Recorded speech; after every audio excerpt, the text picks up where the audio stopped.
এই যে মামুনুল হকের মাহফিলের কথা শুনলেই আইন শৃঙ্খলা রক্ষাকারী বাহিনীর সদস্যরা বলে যে হুজুর উপর থেকে নিষেধ আছে।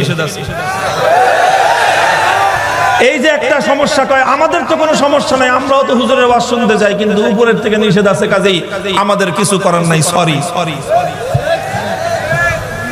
ঠিক আছে, এটাই কথা, যুক্তির কথা এটাই।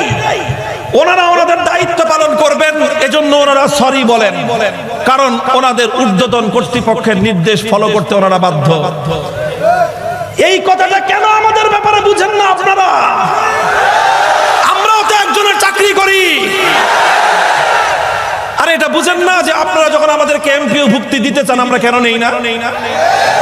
আপনারা আমাদেরকে গম দিতে চান, আমরা নেই না? আপনারা টাকা দিতে চান, আমরা নেই না? জোর করে বলেন যে আমরা এমপিও ভুক্তি দিব, আমরা বলি নিব না। কারণটা কি বুঝেন না কথাটা?